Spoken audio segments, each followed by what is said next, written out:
Pas grand-chose. Les États-Unis peuvent encore poursuivre leur baisse de taux, mais nous ne pensons pas qu'ils le feront. Si la flamme de la guerre commerciale est ravivée par contre, alors une baisse de taux sera à nouveau à l'ordre du jour. Dans le reste du monde, les possibilités sont limitées, excepté dans les pays émergents, où des baisses de taux peuvent encore être appliquées et où elles auront encore de l'effet.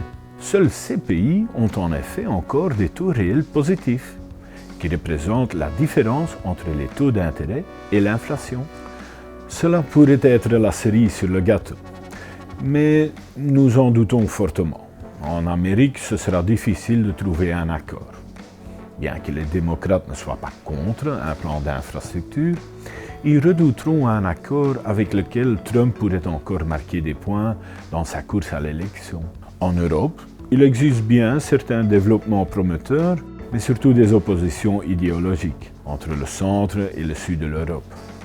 Et en Chine, pas mal de boulot a déjà été réalisé l'année passée, mais un plan de relance de grande ampleur comme en 2008 n'est pas à l'ordre du jour. Ils ambitionnent en effet de plus en plus une croissance stable, qui ne nécessite pas un soutien excessif de l'État. Nous constatons que la croissance s'affaiblit partout dans le monde, parce que la guerre commerciale a causé des dégâts et que les baisses des taux n'ont encore eu que peu d'effet. Il y a cependant une grande différence entre les secteurs de services et l'industrie. En Europe, par exemple, le secteur automobile pèse lourd dans le secteur manufacturier. Et ce secteur est devant d'importants défis. D'abord, ils ne sont pas encore tout à fait exemptés des taxes à l'importation en provenance des États-Unis. Et ensuite, les investissements nécessaires pour pouvoir passer des moteurs à combustion à des alternatives moins polluantes pèsent également lourdement sur leur marge. Si nous nous tournons vers les États-Unis, nous ne voyons pas seulement une différence entre les services et l'industrie.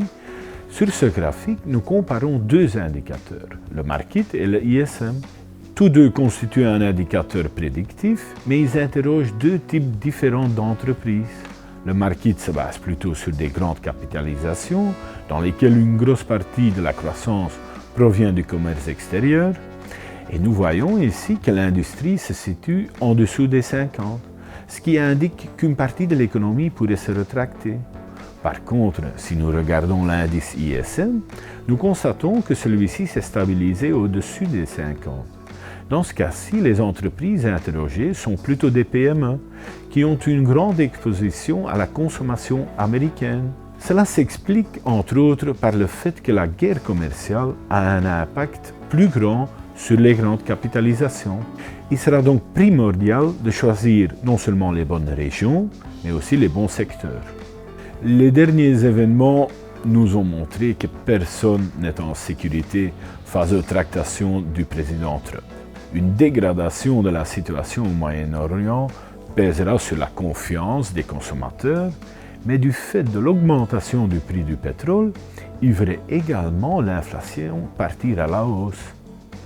C'est un plus grand danger qu'une guerre à petite échelle, car dans un environnement de croissance faible, nous ne pouvons pas nous permettre de voir l'inflation fortement augmenter. Parallèlement, la problématique de la guerre commerciale entre les États-Unis et la Chine reste très importante. L'accord provisoire est assez petit pour tenir bon. La Chine promet surtout des choses qui peuvent être difficilement contrôlées et l'Amérique a seulement stoppé l'introduction de taxes supplémentaires à l'importation.